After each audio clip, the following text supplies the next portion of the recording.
Hey, Chiefs Kingdom, Harrison Graham here on the Kansas City Chiefs Report. We're just, 11 days away from Super Bowl 55, and we got some injury updates for the Chiefs and a player for the Bucs as well. We'll start with that, plus a little draft stuff toward the end of the video, so stay tuned for that as well. Sammy Watkins looks like he's going to be back for Super Bowl 55. Dianna Russini reporting that he is expected to be ready. He did practice some last week leading up to the game. They held him out. He tried to warm up ahead of the AFC Championship game. Couldn't get loose as he's been dealing with that calf injury since Week 16. But it does appear that Sammy Watkins will get to play in the biggest game of the year for the Kansas City Chiefs.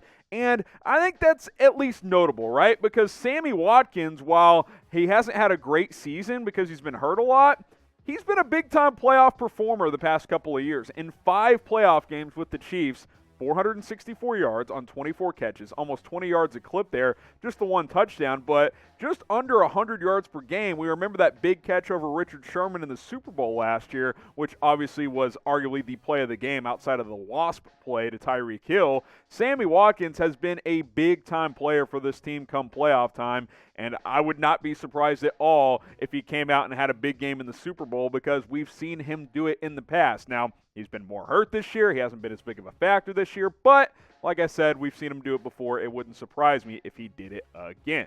Are you excited to get Sammy back? If you are, like this video. Just hit that thumbs up icon. I'm looking to hit 400 plus likes on today's show. Who isn't excited to see Sammy back? It could be the last time we see Sammy Watkins in a Chiefs uniform. Like this video if you're excited to get Watkins back on the field.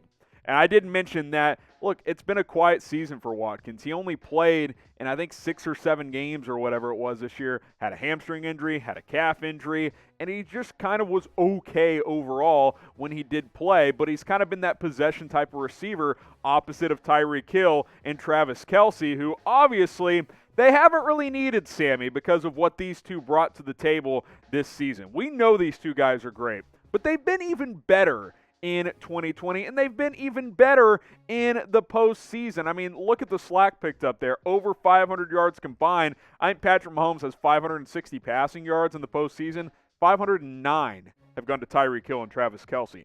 I want Sammy Watkins out there, but if for some reason he's unable to play, I think this passing attack is going to be just fine. But if he does play, and if you factor in his playoff success in the past, who's going to have the biggest game against the Tampa Bay Buccaneers? Type K for Travis Kelce, type H for Tyreek Hill, type W for Sammy Watkins. Who will have the biggest game and maybe the biggest impact against Tampa Bay? Go ahead and cast your votes in the comments section. More injury updates here. Looks like Le'Veon Bell will return. Dianna Russini also having this one saying that Watkins and Bell are expected to play against Tampa Bay. Obviously, Bell did not play last week with a knee injury. This one I'm not really as concerned about, and I'm not really going to spend as much time on because I think it's pretty unlikely he's a major factor in the Super Bowl because he hasn't been that much of a factor since coming over from the New York Jets after they released him. He's been okay, 4 yards a carry with the Chiefs this season, a couple of touchdowns, but with Darrel Williams' playoff emergence here, I just don't see a big factor for Le'Veon Bell in this game. Williams is averaging at 5 yards per carry. I think he's your best pure runner at the time right now with CEH still not 100%. I just don't view Le'Veon Bell being healthy as that big of a deal. Would you like to have him? Sure, he's a veteran with experience, but I think the combination of Darrel Williams and now that CEH is back in the fold and should be even closer to 100% with an extra week off before the Super Bowl, you can kind of tell Edwards-Helaire wasn't quite himself. That's why he only got 6 carries in the AFC Championship game. Did have a touchdown, but only 7 yards overall. I think Edwards-Helaire and Darrel Williams are your 1-2 punch in whatever order you want. I think Le'Veon Bell should be RB3. I think he'll be active, considering CEH probably isn't 100%. You want to have a third back available if needed, but I think there's a strong case that Le'Veon Bell really shouldn't factor into your game plan. I mean, what has he shown and what has he done to say, hey, we got to give Le'Veon Bell 7, 8, 9 touches in the Super Bowl?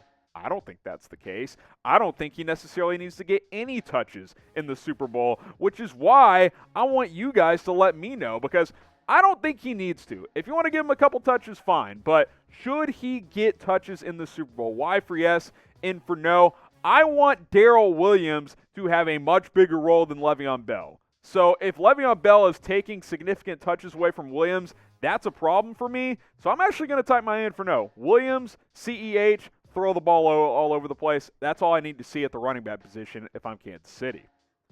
Today's show is presented by BetUS. Go bet on the Super Bowl at chatsports.com/ChiefsBet. You can use our promo code Chiefs125. That's going to give you a 125% deposit bonus. And now, look, this line's going to move around all the way up until Super Bowl 55. Right now, Chiefs 3-point favorites, over-under set at 56. I think it can fluctuate anywhere from 2.5 to 5 points, over-under anywhere from 55 to 58. We'll see what happens. But we're bringing our jersey deal back. So for you new BetUS customers, you can get a free Chiefs jersey if you do the following.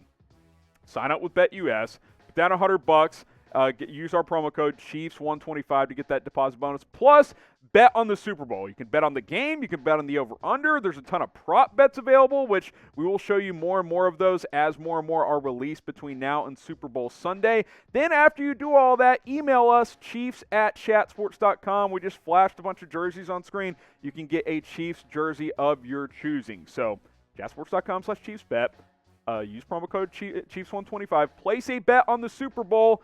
And then email us, chiefs@chatsports.com to redeem. Again, this is for new BetUS customers only. Take advantage from now to Super Bowl Sunday. An injury update for the Bucs. It also looks like they're going to get one of their key cogs back. Antonio Brown, who missed the NFC Championship game with a knee injury, he's expected to go. And this does not surprise me. Any guys who are, 60, 70% heading into Championship Sunday are going to get elevated for the Super Bowl. A, last game of the season. B, you got the extra week off, so, you can get from that 70% range to 85%, and you're good to go for the final game of the season. And AB, we joked about him all off season long, and on into the season, he's been a pretty key factor for the Bucs, especially down the stretch. And him and Tom Brady have a good relationship, so I think this is notable that they're going to get him back. Had a good finish to the regular season, played in 8 games. I would say those final 5 or 6 games is when he really started to get comfortable again after over a year off in the National Football League. Played a good first couple of playoff games, didn't play in the NFC title game, but to get AB back, that's pretty significant for the Bucs. Now, if you're not a Bucs fan, which I don't think any of you are, FAB, am I right? Still, no one likes AB. Now, he's been great for the Bucs, and you Buc fans out there, if anyone's watching, good for you. But Chiefs Kingdom, spam FAB in the comment section. If you watch our main Chat Sports YouTube channel, you know what that's all about. FAB, we don't want to see him have a big game at all. Now, get subscribed to the Chiefs Report. We have daily videos for 100% free. We're going to give you all of the updates, news, and rumors leading up to Super Bowl 55, plus coverage all off-season long. Free agency, NFL draft, mock drafts, whatever it is, we're going to cover it. YouTube.com/ChiefsTV. Hit that big red button and subscribe today. And speaking of the draft, Mel Kiper Jr. released his first mock draft, and he's got the Chiefs selecting Azeez Ojulari, the edge rusher out of Georgia, the linebacker defensive end hybrid. I thought this was an interesting pick because really productive player, has some versatility, but as you guys know, Steve Spagnuolo typically likes bigger defensive ends. He's 6'3", 240. Now, that's decent size, but that's more D Ford size. Remember when the Chiefs traded D Ford because they wanted to get a bigger guy like Frank Clark?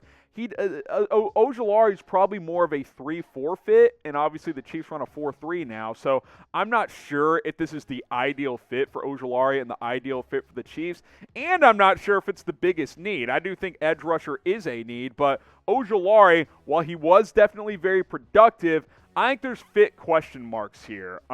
Again, the Chiefs are going to be picking 31 or 32, so this is a good value selection because, again, versatile, good athlete, all of that good stuff. But you got to factor in the scheme when it comes to the NFL draft. So I'm curious what you guys think. And look, I'm not going to sit here and say I've watched 20 hours of tape on Azeez Ojulari, but you just read the write-ups that the experts do on him and watch some of the highlights and stuff.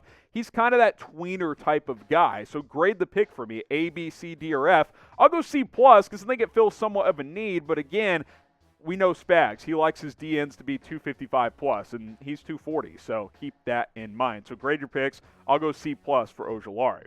Another reason I won't give it an A or a B is because I think edge is like your number 3, number 4 need, depending on what happens at receiver. But offensive tackle, I think that's your focus now. We don't know what Mitchell Schwartz's future is with his back. I'm pretty confident Eric Fisher will not be ready by week 1 next year, if at all next season. Offensive line's got to be a focus. I think linebackers in general is a bigger need than edge, but O-line has to be the focus for Kansas City. Now, maybe it's in free agency. Maybe they're confident Lucas Niang can be one of your tackles. We'll have to wait and see, but the 2020 NFL Draft is loaded with offensive tackle talent. This is an opportunity for Kansas City, even in the back end of round 1, to get a legit tackle, and I think that's something you have to consider because you got a $500 million investment in some guy named Patrick Mahomes, and your future at tackle is very much in doubt with Schwartz and Fisher's injury concerns. So keep that in mind. I don't hate the pick from Kiper, but I would rather go offensive line.